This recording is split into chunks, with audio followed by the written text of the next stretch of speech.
हरि ओम। आज हम महाभारत का चतुर्नवतितमो अध्याय 94वां अध्याय पढ़ेंगे। इसमें कि हमें पुरुवंश का वर्णन पढ़ने को समझने को मिलेगा। पुरुवंश ययाति के पुत्र थे, जो कि उनके प्रिय भी थे, जिन्होंने अपना जीवन, अपना यौवन अपने पिता को दिया था, और उनके आशीर्वाद से उन्होंने उनके राज्य का उपभोग उपभोग तो सही शब्द नहीं रहेगा, उनके राज्य का उन्होंने आगे पालन पोषण किया, ययाति के राज्य का। और बाकी जो उनके भाई थे, 4 भाई, उनको जो है दूर दूसरे प्रांत मिले।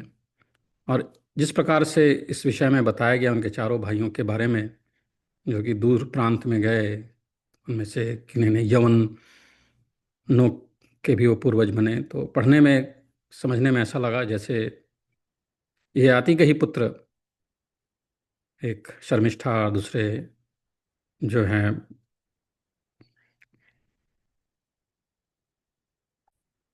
जो देवयानी के पुत्र थे, देवयानी के पुत्र और शर्मिष्ठा के पुत्र पुरु को छोड़ के, ऐसा पढ़ने पे प्रतीत हुआ जैसे कि ययाति के ही इन पुत्रों ने बाकी दुनिया में जो लोग हैं उनको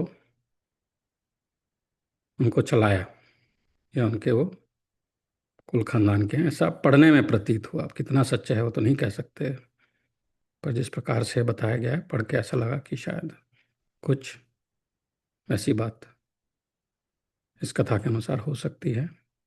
खैर, आगे पढ़ते हैं। भगवन् श्रोतुमिच्छामि पुरोवंशकरान् नृपान् यद्वीर्यान् यादृशांश्चापि यावतो यत्पराक्रमान्। तो जन्मेजय कहते हैं वैशंपायन जी से कि हे भगवान, अब तो मैं पुरु के वंश का विस्तार करने वाले राजाओं का परिचय सुनना चाहता हूँ। उनका बल और पराक्रम कैसा था, वे कैसे और कितने थे। न ह्यस्मिन् शीलहीनो वा निर्वीर्यो निर्वीर्यो वा नराधिपः प्रजाविरहितो वापि भूतपूर्वः कथंचन। मेरा विश्वास है कि इस वंश में पहले कभी किसी प्रकार भी कोई ऐसा राजा नहीं हुआ जो शील रहित, बल पराक्रम से शून्य तथा संतानहीन रहा हो। तेषां प्रथितवृत्तानां राज्ञां विज्ञानशालिनां चरितं श्रोतुमिच्छामि विस्तरेण तपोधन।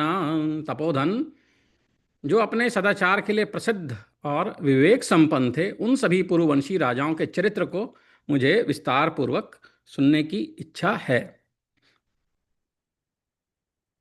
वैशंपायन उवाच हन्त ते कथयिष्यामि यन्मां त्वं परिप्रच्छसि पुरोर्वंशधरान् वीरान् शक्रपत्प्रतिमतेजसः भूरि द्रविण विक्रांतान् सर्वलक्षण पूजितान्। वैशंपायन कहते हैं कि जन्मेजय, तुम मुझसे जो कुछ पूछ रहे हो वह सब मैं तुम्हें बताऊंगा। पुरु के वंश में उत्पन्न हुए वीर नरेश इंद्र के समान तेजस्वी, अत्यंत धनवान, परम पराक्रमी तथा शुभस्त शुभ लक्षणों से सम्मानित थे। उन सब का परिचय देता हूँ। प्रवीरेश्वर रौद्राश्वास्त्रयः पुत्रा महारथाः पुरोः पौष्टायाम जायन्त पुरोः पौष्ट्याम जायन्त प्रवीरो वंशकृत ततः। पुरु के पौष्टी नामक पत्नी के गर्भ से प्रवीर, ईश्वर तथा रौद्राश्व, प्रवीरेश्वर रौद्राश्वास्त्रयः पुत्रा महारथाः, त्रयः 3 महारथी पुत्र हुए, महारथाः पुत्रा। इनमें से प्रवीर अपनी वंश परंपरा को आगे बढ़ाने वाले हुए। पुरो पोष्ट्या मजायंत प्रवीरो वंश कृता तथा मनस्यूरा भव तस्मान् शूरसेनी सुतः प्रभुः पृथिव्याश्च तुरा अंताया गोप्ता राजीवलोचनः। प्रवीर के पुत्र का नाम मनस्यु था, जो शूरसेनी के पुत्र और शक्तिशाली थे। कमल के समान नेत्र वाले मनस्यु ने चारों समुद्रों से घिरी हुई समस्त पृथ्वी का पालन किया। मनस्यु के 100 वीरों के गर्भ से 3 पुत्र हुए, शक्त, संहनन और वाग्मी। ये सभी शूरवीर और महारथी थे। शक्त संहननो वाग्मी सौवीरी तनयास्त्रयः, मनस्योरा भवन पुत्राः शूरा सर्वे महारथाः।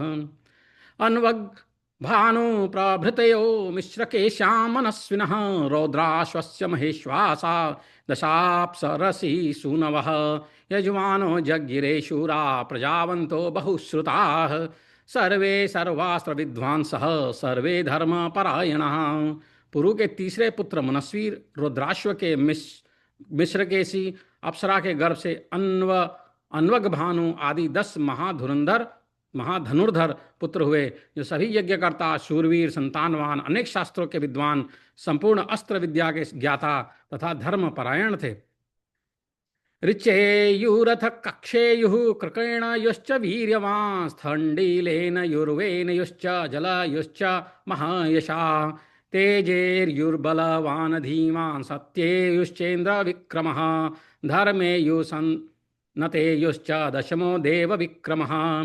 उन सबके नाम इस प्रकार हैं: ऋचेयु, कक्षेयु, पराक्रमी, कृकेणयु, स्थंडिलेयु, वनेयु, महायशस्वी, जलेयु, बलवान और बुद्धिमान, तेजेयु, इंद्र के समान पराक्रमी, सत्येयु, धर्मेयु तथा 10वें देवतुल्य पराक्रमी सम्नतेयु। अनाधृष्टिरभूता तेषां विद्वान् भुवि तथैकरा, ऋचेयुरथ विक्रांतो देवानामिव वासवः। ऋचेयु, जिनका एक नाम अनाधृष्टि भी है, अपने सब भाइयों में वैसे ही विद्वान और पराक्रमी हुए जैसे देवताओं में इंद्र। वे भूमंडल के राजा थे, चक्रवर्ती राजा थे। अनाधृष्टि सूतस्त्वा सीदराजयुस्वाश्वमेध कृत, मतीनार इति ख्यातो राजा परमधार्मिकः। अनाधृष्टि के पुत्र का नाम मतीनार था। राजा मतीनार राजसूय तथा अश्वमेघ यज्ञ करने वाले एवं परम धर्मात्मा थे। मतीनार सुता राजन्नश्चत्वारो मित्त विक्रमा, तम सुर्महान तीर्थो द्रह्युश्चा प्रतिमद्युति। राजन, मतीनारक के 4 पुत्र हुए जो अत्यंत पराक्रमी थे। उनके नाम ये हैं: तंसु, महान, अतिरथ और अनुपम तेजस्वी द्रुह्यु। तेषां तंसुर्महावीर्यः पौरवं वंशमुद्वहन्, आजहार यशोदीप्तं जिगाय च वसुंधराम्। इनमें महापराक्रमी तंसु ने पौरव वंश का भार वहन करते हुए उज्ज्वल यश का उपार्जन किया और सारी पृथ्वी को जीत लिया। लीनम तु सुतम तम सूर्जनयामास वीर्यवान, सोपी कृत्स्नामी माम भूमिम विजिज्ञे जयतांबरः। पराक्रमी तंसु ने ईलीन नामक पुत्र उत्पन्न किया, जो विजयी पुरुषों में श्रेष्ठ था। उसने भी सारी पृथ्वी जीत ली थी। रथंतर्याम सुतान पंचभूतोपमांस्ततः, इलीनो जनयामास दुष्यंत प्रभृतीन नृपान। इलीन ने रथंतरी नाम वाली अपनी पत्नी के गर्भ से 5 महाभूतों के समान दुष्यंत आदि 5 राजपुत्रों को पुत्र रूप में उत्पन्न किया। दुष्यंतम शूर भीमौ च प्रवसुम वसुमेव च, तेषां श्रेष्ठो भवद राजा दुष्यंतो जनमेजय। उनके नाम ये हैं: दुष्यंत, शूर, भीम, प्रवसु तथा वसु। जन्मेजय इनमें सबसे बड़े होने के कारण दुष्यंत राजा हुए। दुष्यंताद भरतो यज्ञे विद्वान् शाकुंतलो नृप, तस्मात् भरत वंशस्य विप्रतस्थे महद यशः। दुष्यंत से विद्वान राजा भरत का जन्म हुआ, जो शकुंतला के पुत्र थे। उन्हीं से भरत वंश का महान यश फैला। भरतस्ति सृषु स्त्रीषु नवपुत्रान् जीजनत्, नाभ्यनंदत तान राजा नानुरूपा ममेत्युत। भरत ने अपनी 3 रानियों से 9 पुत्र उत्पन्न किए, किंतु ये मेरे अनुरूप नहीं है, ऐसा कहकर राजा ने उन शिशुओं को का अभिनंदन नहीं किया। ततस्तान् मातरः क्रुद्धः पुत्रान् निन्यूर्यमक्षयम्, ततस्तस्य नरेन्द्रस्य वितथं पुत्रजन् तत्। अब तब उन शिशुओं की माताओं ने कुपित होकर उनको मार डाला। इससे महाराज भरत का वह पुत्रोत्पादन व्यर्थ हो गया। ततो महद्भि क्रतुभिरीजानो भरतस्तदा, लेभे पुत्रम भरद्वाजाद भूमन्युम नाम भारत। भारत तब महाराज भरत ने बड़े बड़े यज्ञों का अनुष्ठान किया और महर्षि भरद्वाज की कृपा से एक पुत्र प्राप्त किया, जिसका नाम भूमन्यु था।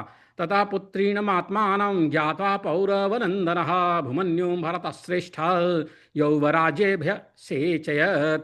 भरत श्रेष्ठ तदनंतर पौरव कुल का आनंद बढ़ाने वाले भरत ने अपने को पुत्रवान समझकर भूमन्यु को युवराज के पद पर अभिषिक्त किया। ततो दिवीरथो नाम भुजन्योरभवत्सुतः सुहोत्रश्च सुहोता च सुहविः सुयजुस्तथा पुष्करिण्यां ऋचिकश्च भुमन्योरभवन् सुताः तेषां ज्येष्ठा सुहोत्रस्तु राज्यमापमहीक्षिताम्। भूमन्यु के दिविरथ नामक पुत्र हुआ, जिसके सिवा सुहोत्र, सुहोता, सुहवी, सुयजु तथा ऋचिक भी भूमन्यु के ही पुत्र थे। ये सब पुष्करणी के गर्भ से उत्पन्न हुए थे। इन सब क्षत्रियों में सुहोत्र ही ज्येष्ठ थे, अतः उन्हीं को राज्य मिला। राजसूयाश्वमेधाद्यैः सोयजद बहुभिः सवैः सुहोत्रः पृथिवीं कृत्स्नां बुभुजे सागराम्बरां पूर्णां हस्ति गजाश्वैश्च बहुरत्न समाकुलां ममज्जेव महीतस्य भूरि भारावपीडिता हस्त्यश्वरथ सम्पूर्णा मनुष्य कलिलाभृशं सुहोत्रे राजनी तदा धर्मदा शासती प्रजा। राजा सुहोत्र ने राजसूय तथा अश्वमेध आदि अनेक यज्ञों द्वारा यजन किया और समुद्र पर्यंत संपूर्ण पृथ्वी का, जो हाथी घोड़ों से परिपूर्ण तथा अनेक प्रकार के रत्नों से संपन्न थी, उपभोग किया। जब राजा सुहोत्र धर्मपूर्वक प्रजा का शासन कर रहे थे, उस समय सारी पृथ्वी हाथी घोड़ा रथ तथा मनुष्यों से खचाखच भरी हुई थी। उन पशु आदि के भारी भार से पीड़ित होकर राजा सुहोत्र के शासन काल की पृथ्वी मानो नीचे धसी जाती थी। चैत्युयुपाड़किता चासी भूमि शतसहस्रशः प्रवृद्ध जनसस्या च सर्वदैव व्यरोचत। उनके राज्य की भूमि लाखों चैत्यों, देव मंदिरों और यज्ञ यूपों से चिन्हित दिखाई देती थी। सब लोग हृष्ट पुष्ट होते थे। खेती की उपज अधिक हुआ करती थी। इस प्रकार उस राज्य की पृथ्वी सदा ही अपने वैभव से सुशोभित होती थी। एक श्वाकी जनयामास सुहोत्रात् पृथ्वी पतेः अजमीढ़ सुमीढ़ च पुरुमीढ़ च भारत। भारत राजा सुहोत्र से एक्ष्विकी ने अजमीढ़, सुमीढ़ तथा पुरुमीढ़ नामक 3 पुत्रों को जन्म दिया। अजमीढ़ो वरस्तेषां तस्मिन् वंश प्रतिष्ठितः षट्पुत्रान् सोऽप्यजनयत् त्रिसृषु स्त्रीषु भारत। उनमें अजमीढ़ ज्येष्ठ थे, उन्हीं पर वंशी मर्यादा टिकी हुई थी। जन्मेजय, उन्होंने भी 3 स्त्रियों के गर्भ से 6 पुत्रों को उत्पन्न किया। ऋक्षं धूमिन्यथो नीली दुष्यंत परमेष्ठिनौ कीशन्य जनय जहन्नुम सुतो व्रजन रूपिणौ। उनकी धूमिनी नाम वाली स्त्री की रक्षकों नीली ने दुष्यंत और परमेष्ठि को तथा केशिनी ने जहनु, व्रजन तथा रूपिण इन 3 पुत्रों को जन्म दिया। तथे में सर्व पंचाला दुष्यंत परमेष्ठिनौ अन्वया कुशिका राजन जहनोरमित तेजसः। इनमें दुष्यंत और परमेष्ठि के सभी पुत्र पांचाल कहलाए। राजन अमित तेजस्वी जहनु के वंशज कुशी के नाम से प्रसिद्ध हुए। व्रजनारूपण्योर ज्येष्ठ वृक्षम माहुर्जनाधिपम वृक्षात संवरणो जज्ञे राजन वंशकर सुतः। व्रजन तथा रूपिण के ज्येष्ठ भाई ऋक्ष को राजा कहा गया है। ऋक्ष से संवरण का जन्म हुआ। राजन वे वंश की वृद्धि करने वाले पुत्र थे। आक्षे संवरणे राजन प्रशासति वसुंधरां संशय सुमहानासी प्रजानामिति न श्रुतम। जन्मेजय ऋक्षपुत्र संवरण जब इस पृथ्वी का शासन कर रहे थे, उस समय प्रजा का बहुत बड़ा संहार हुआ था, ऐसा हमने सुना है। व्यशीर्यत ततो राष्ट्रम क्षयेर्नाना विधैस्तदा शुन मृत्युभ्यामन्मना वृष्ट्या व्याधिभिश्च समाहतम। इस तरह नाना प्रकार से क्षय होने के कारण वह सारा राज्य नष्ट सा हो गया। सबको भूख, मृत्यु, अनावृष्टि और व्याधि आदि के कष्ट सताने लगे। अभ्यध्यनन भारतांश्चैव सपत्नानां बलानि च चालयन् वसुधां चेमां बलेन चतुरंगिणा अभ्ययात तं च पांचाल्यो विजित्य तरसा महीं अक्षौहिणीभिर्दशभिः स एनं समरे जयत्। शत्रुओं की सेनाएं भरतवंशी योद्धाओं का नाश करने लगी। पांचाल नरेश ने इस पृथ्वी को कंपित करते हुए चतुरंगणी सेना के साथ संवरण पर आक्रमण किया और उनकी सारी भूमि वेगपूर्वक जीतकर 10 अक्षौहिणी सेनाओं के द्वारा संवरण को भी युद्ध में परास्त कर दिया। ततः सदारसा मात्यः सपुत्रा सुहृजनः राजा संवरणस्तस्मात् पलायत महाभया। तदनंतर स्त्री, पुत्र, सुहृद और मंत्रियों के साथ राजा संवरण महान भय के कारण वहां से चले गए। सिंधोर्नदस्य महतो निकुंजे न्यवसत्तदा नदी विषय पर्यन्ते पर्वतस्य समीपतः। उस समय उन्होंने सिंधु नामक महानद के तटवर्ती निकुंज में, जो एक पर्वत के समीप से लेकर नदी के तट तक फैला हुआ था, निवास किया। तत्रावसन बहून कालान भारता दुर्गमाश्रिताः तेषां निवसतां तत्र सहस्रं परिवत्सरान्। वहां उस दुर्ग का आश्रय लेकर भरतवंशी क्षत्रिय बहुत वर्षों तक टिके रहे। उन सबको वहां रहते हुए 1000 वर्ष बीत गए। अथाभ्यगच्छद भरतान् वसिष्ठो भगवान् ऋषिः तमागतं प्रयत्नेन प्रत्युद्गम्याभिवाद्य च अर्ध्यमभ्याहरन् तस्मै ते सर्वे भरतास्तदा निवेद्य सर्वं ऋषये सत्कारेण सुवर्चसे तमासने चोपविष्टं राजा वव्रे स्वयं तदा पुरोहितो भवानोस्तु राजाय प्रतेमहि। इसी समय उनके पास भगवान महर्षि वशिष्ठ आए। उन्हें आया देख भरतवंशियों ने प्रयत्न पूर्वक उनकी अगवानी की और प्रणाम करके सबने उनके लिए अर्घ्य अर्पण किया।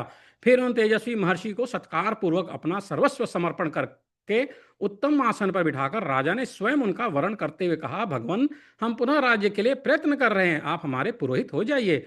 ओमित्येवं वसिष्ठोऽपि भारतान् प्रत्यपद्यत अथाभ्यसिञ्चत साम्राज्ये सर्वक्षत्रस्य पौरवं विषाणभूतं सर्वस्यां पृथिव्यामिति नः श्रुतं भरताध्युषितं पूर्वं सोध्याति तिष्ठत पुरुत्तमम्। तब बहुत अच्छा कहकर वशिष्ठ जी ने भरतवंशियों को अपनाया और समस्त भूमंडल में उत्कृष्ट पुरुवंशी संवरण को समस्त क्षत्रियों के सम्राट पद पर अभिषिक्त कर दिया, ऐसा हमारे सुनने में आया है। तत्पश्चात महाराज संवरण, जहां प्राचीन भरतवंशी राजा रहते थे, उस श्रेष्ठ नगर में निवास करने लगे। पुनर्बलिभृतश्चैव चक्रे सर्वमहीक्षितः ततः सा पृथिवीं प्राप्य पुनरीजे महाबल आजमीढो महायज्ञे बहुभिः भूरि दक्षिणैः ततः संवरणात् सौरी तपति सुसवे कुरुम। फिर उन्होंने सब राजाओं को जीतकर उन्हें करद बना लिया। तदनंतर वे महाबली नरेश अजमीढ़ वंशी संवरण पुनः पृथ्वी का राज्य पाकर बहुत दक्षिणा वाले बहुसंख्यक महायज्ञों द्वारा भगवान का यजन करने लगे। कुछ काल के पश्चात सूर्य कन्या तपती ने संवरण के वीर से कुरु नामक पुत्र को जन्म दिया। राजत्वे तम प्रजा सर्वा धर्मज्ञ इति वव्रिरे तस्य नाम्नाभिविख्यातम पृथिव्याम कुरु जांगलम। कुरु को धर्मज्ञ मानकर संपूर्ण प्रजावर के लोगों ने स्वयं उनका राजा के पद पर वरण किया। उन्हीं के नाम से पृथ्वी पर कुरजांगल देश प्रसिद्ध हुआ। कुरुक्षेत्रम स तपसा पुण्यम चक्रे महातपाः अश्वंतमभिष्यंतम तथा चैत्र रथम मुनिम जन्मेजयं च विख्यातं पुत्रान् शास्यानुशुश्रूषम् पंचैतान वाहिनी पुत्रान् व्यजायत मनस्विनी। उन महातपस्वी कुरु ने अपनी तपस्या के बल से कुरुक्षेत्र को पवित्र बना दिया। उनके 5 पुत्र सुने गए हैं, अश्वनान, अभिष्यंत, चैत्ररथ मुनि तथा सुप्रसिद्ध जन्मेजय। इन 5 पुत्रों को उनकी मनस्विनी पत्नी वाहिनी ने जन्म दिया था। अवीक्षिता परीक्षित तो शबलाश्वस्तु वीर्यवान आदिराजो विराजश्च शाल्मल्लिश्च महाबलः उच्चैः श्रवा भंकारो जितारिश्चाष्टमः स्मृतः एतेषा मन्ववाये तु ख्यातास्ते कर्म जैर्गुणैः जन्मे जयादयः सप्त तथैवान्ये महारथाः। अश्ववान का दूसरा नाम अभिक्षित था। उसके 8 पुत्र हुए, जिनका नाम इस प्रकार है, परीक्षित, पराक्रम, शबलाशो, आदिराज, विराज, महाबली, शालमली, उच्च ही श्रवा, भंगकार तथा 8वां जितारी। इनके वंश में जन्मेजय आदि अन्य 7 महारथी भी हुए, जो अपने कर्मजनित पुण्यों से प्रसिद्ध हुए। परीक्षितो भवन पुत्राः सर्वे धर्मार्थको विदाः कक्षसेनोग्रसेनौ तु चित्रसेनेश्च वीर्यवान् इंद्रसेनासुसेनश्च भीमसेनश्च नामतः जन्मेजयस्य तनया भुवि ख्याता महाबलाः। धृतराष्ट्र प्रथमजः पाण्डुर्बाहलीक एव च निषीधश्च महातेजास्तथा जाम्बूनदो बली कुण्डोदर पदातिश्च वसातिश्चाष्टमः स्मृतः सर्वे धर्मार्थकुशलाः सर्वभूतहिते रताः। परीक्षित के सभी पुत्र धर्म और अर्थ के ज्ञाता थे, जिनके नाम इस प्रकार हैं, कक्षसेन, उग्रसेन, पराक्रमी, चित्रसेन, इंद्रसेन, सुसेन और भीमसेन। जन्मेजय के महाबली पुत्र भूमंडल में विख्यात थे। उनमें प्रथम पुत्र का नाम धृतराष्ट्र था। उनसे छोटे क्रमशः पांडु, बाहलिक, महातेजस्वी निषद, बलवान, जाम्बुनेद, कुंडोदर, पदाती तथा वसाती थे। इनमें वसाती 8वां था। ये सभी धर्म और अर्थ में कुशल तथा समस्त प्राणियों के हित में संलग्न रहने वाले थे। धृतराष्ट्रोऽथ राजासी तस्य पुत्रोऽथ कुंडिकः हस्ती वितर्ककार क्राथश्च कुंडलीनश्च पंचमः हविश्रवास्तथेन्द्राभो भूमन्युश्चापराजितः धृतराष्ट्र सुतानां त्रीनेतान् प्रति तान् भुवि प्रतीपं धर्मनेत्रं च सुनेत्रं चापि भारत प्रथितस्तेषां बभूवा प्रतिमो भुवि। इनमें धृतराष्ट्र राजा हुए, उनके पुत्र कुंडिक, हस्ती, वितर्क, क्राथ, कुंडिन, हविश्रवा, इंद्राभ, भूमन्यु और अपराजित थे। भारत इनके सिवा प्रतीप, धर्मनेत्र, सुनेत्र ये तीन पुत्र थे। धृतराष्ट्र के पुत्रों में ये ही तीन इस भूतल पर अधिक विख्यात है। इनमें भी प्रतीप की प्रसिद्धि अधिक थी। भूमंडल में उनकी समानता करने वाला कोई नहीं था। प्रतीपस्य त्रयः पुत्रा जज्ञिरे भरतर्षभ। देवापि शान्तनुश्चैव बाह्लिकश्च महारथः। देवापिश्च प्रव्राज तेषां धर्महितेप्सया। शान्तनुश्च महिं लेभे बाह्लिकश्च महारथः। भरत श्रेष्ठ प्रतीप के तीन पुत्र हुए, देवापि, शांतनु और महारथी बाह्लिक। इनमें से देवापि धर्माचरण द्वारा कल्याण प्राप्ति की इच्छा से वन को चले गए, इसलिए शांतनु एवं महारथी बाह्लिक ने इस पृथ्वी का राज्य प्राप्त किया। भरतस्यान्वये जाता सक्त्वान् वन्तो नराधिपा। देवर्षि कल्पा नृपते बहवो राजसत्तमाः। राजन, भरत के वंश में सभी नरेश धैर्यवान एवं शक्तिशाली थे। उस वंश में बहुत से श्रेष्ठ नृपति गण देवर्षियों के समान थे। एवं विधाश्चाप्य परे देवकल्पा महारथाः जाता मनोरन्वये एलवंशा विवर्धनाः। ऐसे ही और भी कितने ही देवतुल्य महारथी मनुवंश में उत्पन्न हुए थे, जो महाराज पुरु वा के वंश की वृद्धि करने वाले थे। इति श्री महाभारते आदि पर्वणि संभव पर्वणि पुरुवंशानुकीर्तने चतुर्नवतितमो अध्यायः। इस प्रकार श्री महाभारत आदि पर्व के अंतर्गत संभव पर्व में पुरुवंश वर्णन विषयक 94वां 94 अध्याय पूरा हुआ। इसमें हमने पुरुवंश के जो भी आगे आए उन सबके नाम पढ़े, उनमें किसी किसी विशिष्ट लोगों की ख्याति भी सुनी, और यहाँ पे ही हम विराम लेंगे। फिर अगला अध्याय आगे पढ़ेंगे।